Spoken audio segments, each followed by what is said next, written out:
Number 10. The first homicide of 2022. New York City had its first homicide of 2022 when a woman was stabbed to death in Queens. It happened on January 1st when an unidentified woman was discovered lying on the sidewalk near Broadway in Astoria with several stab wounds. She died after being brought to the hospital, but the circumstances around her death remain a complete mystery. There were no witnesses, there are no suspects, and not even the victim has been properly identified yet. But here's where things get really alarming. The first homicide of 2022 was in the early morning hours of the first day of the year. This doesn't bode well for the next 12 months. According to the New York Post, 2021 recorded 485 murders. That was a sharp increase from the murders seen in 2020. If the city continues to experience murder at such an alarming rate, 2022 will be a bloody time for the city. And although 485 does feel like a lot of murder for one city, it's nothing compared to the 1990s. In the first year of that decade, there were 2,245 murders recorded in just 365 days. New York City was a literal battleground in the 90s, and the number of homicides has dropped off significantly since then. Even though it may seem wildly dangerous from the outside, it's way better than it used to be. In 1990, there were 6.15 murders each day. Number 9. Run over in the Bronx. Molly Pearson, a 24-year-old from New York City, was run over by a box truck in Brooklyn. She was riding a moped at about 11 o'clock in the morning when the box truck came roaring through an intersection of Meeker and Skillman and drove over her like she was a squirrel hopping across the road. According to the police investigation, both the truck driver and the young woman were turning right at the same time, but the truck was way bigger than Molly's scooter and it swept her underneath it. The driver didn't even realize what was happening until he was already running the woman over and crushing her bones with his truck's huge tires. Paramedics arrived on the scene as quickly as possible. Molly was rushed to the hospital, but there was nothing doctors could do to save her. The weight of the truck rolling over her and her moped was just too great. She was like a tree branch thrown into a series of crunching gears. As for the driver, no arrest has been made yet. It seems to have been an accident, but really highlights how horribly dangerous driving in the big city can be. Number 8. The Jogger Predator.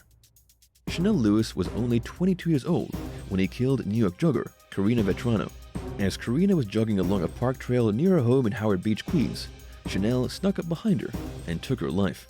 He has now finally been sentenced to spend the rest of his life in prison with no possibility of parole. But it took 2 dramatic trials for a sentence to finally be passed down. One of the major problems was that Lewis continued to say that he was innocent and never deviated from his story. The first trial ended in a hung jury, so they had to have a whole new trial. But this time, it only took 5 hours for the jury to get on board and convict this guy of murder and sexual assault. Karina was a speech pathologist. She left her home just after 5:30 in the evening to go for a usual jog along Spring Creek Park.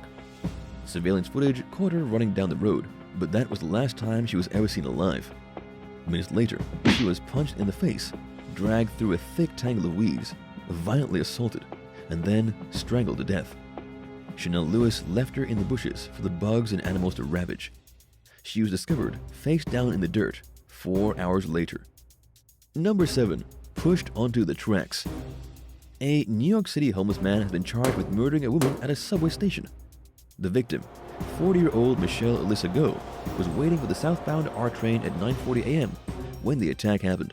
The homeless man approached Michelle, gave her a hard shove just as the train was coming, and she was obliterated instantly. According to New York Police Department Commissioner Keegan Sewell, the incident was unprovoked and the victim hadn't even interacted with the killer. It was completely random and spontaneous. The killer, later identified by the cops as 61-year-old Simon Martial, fled the scene as quick as he could, but later turned himself over to the transit police.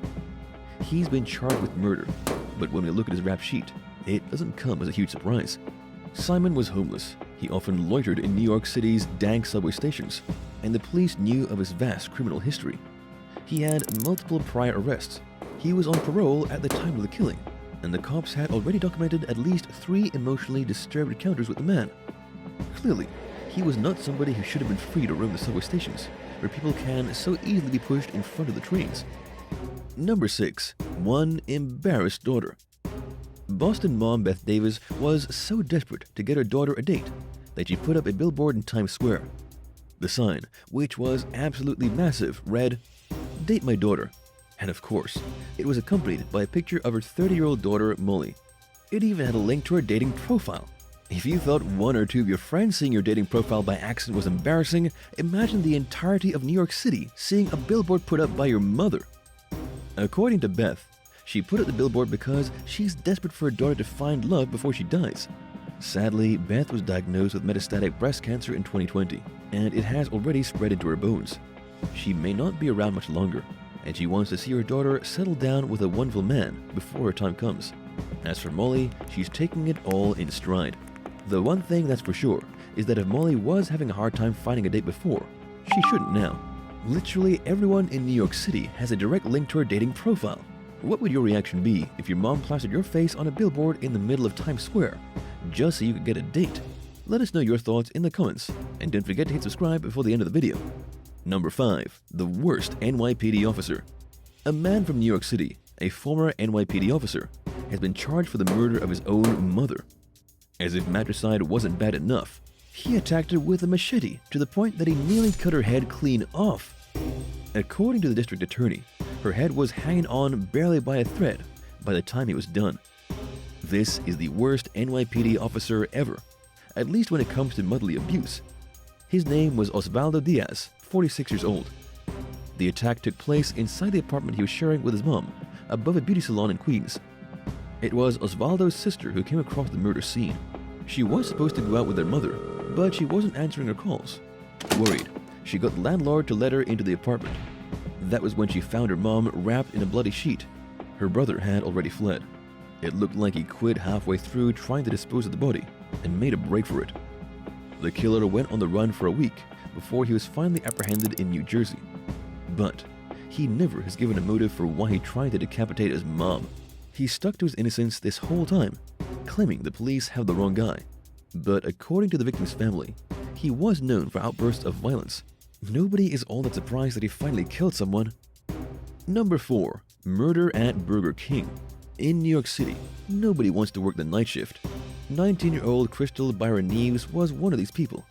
She was extremely nervous to begin working night shifts at Burger King. She asked the manager if she could work days because she was worried about her safety, but she was told to suck it up in so many words. Just after she started work, Crystal was the victim of a mad gunman.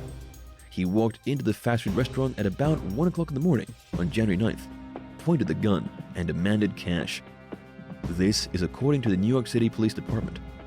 The teenager got the key to open the cash register. She handed the guy $100, and then he pulled the trigger anyway. He blasted the girl in the torso, turning her insides into scrambled eggs. He also pistol-whipped a male customer and punched the manager in the face before fleeing. The murderer was arrested soon after, a man named Winston Glynn, but the teen didn't make it. She was rushed to the local hospital and pronounced dead. In this shocking and terrifying case, the girl's worst nightmare actually came true. Number 3. Killer NYC teen. A teenager from New York City has been given 14 years to life in prison for the brutal murder of a student, Tessa Majors. Rashawn Weaver was only 14 years old when he and 2 other teenage friends tried to rob Tessa as she walked through Manhattan's Morningside Park back in December of 2019. It was only supposed to be a robbery, but it got completely out of hand. Rashawn ended up stabbing the young woman to death over her iPhone. During court proceedings, it was revealed how Tessa held onto her iPhone for dear life when Rashawn and his friends tried to take it from her. It's not the victim's fault that she was stabbed to death, but she may have gotten away alive if she had just given up her phone. Instead, she clung to the thing as if it were her baby, and to lose it would be to lose a piece of her soul. But according to her family, there was a good reason Tessa didn't want to give up her phone. It contained all the songs she'd been recording on it for the past 3 years. The songs were stored nowhere else but on her phone. So in a way, losing her phone really would have been like losing a legitimate piece of her soul. In the end, Tessa lost her phone and her life. And it gets even more horrifying. Rashawn Weaver and his friends had set out that night intent on mugging someone in the park. They tried a few times, but failed. Finally, they set their sights on a single woman jogging by herself. Rashawn ran up behind her, kicked her in the back, and then screamed at her as she lay on the ground in pain. When she didn't give up the phone, He pulled out a knife and stabbed her 4 times. Each time, he thrust the knife with enough force to push feathers out of her coat to float off in the night air. Number 2. Bad Brooklyn Funeral Home. One woman in Brooklyn is suing a local funeral home for mishandling her dead mom's body. Her name is Dawn Morales, and she says that she paid R.G. Ortiz Funeral Home to cremate her mother, but she never received the ashes. This is because the funeral home accidentally buried her mom on Hart Island in the Potter's Field, a gravesite reserved for unclaimed bodies. Naturally, Dawn is devastated. She told local news that the funeral home treated her mother like nobody. They literally buried her in the worst place imaginable, a neglected gravesite filled with nameless, unclaimed corpses, like those the police find floating in the river. When Dawn reached out to the funeral home, she didn't get many answers. It wasn't until she made a huge stink about it that they finally agreed to get the body back and properly cremate it. But after 4 months, she has still not received the ashes of her mother. If you ask me, this is a perfect example of just how chaotic and crazy life in New York City can be. They can't even keep track of their dead. Number 1. The Times Square Killer. Richard Francis Cunningham is also known as the Times Square Torso Ripper, or just the Times Square Killer. He was a savage serial killer from between 1967 and 1980, murdering a minimum of 11 young women and girls. He earned his nickname after leaving 2 of his victims dismembered and decapitated in a hotel just beside Times Square. This was in December of 1979. He picked up Dita Goodzari, a sex worker in her 20s, and a teenage girl who has still never been identified. He took them to the hotel, tortured them, and then cut off their heads and hands and set their bodies on fire. He fled the scene with the heads and hands, which police have still never recovered. This was one of the sickest guys who ever existed, and yet nobody has ever heard of him. Guys like Jeffrey Dahmer and John Wayne Gacy get all the attention, but Richard Cunningham really was a devil in New York City. He was finally caught on May 22, 1980. The cops found him in a New Jersey hotel, in the middle of torturing a teenage girl whom he'd lured from NYC. The cops caught him in the act and locked him up. He was convicted of 5 murders, although he's confessed to somewhere between 85 and 100. He's actually still alive, currently incarcerated in the Southwood State Prison in New Jersey. How terrifying do you think life in New York City really is? Let us know your thoughts or experiences in the comments, and thanks a lot for watching. If you enjoyed the video, be sure to hit subscribe to help support the channel. See you again soon for more. Bye!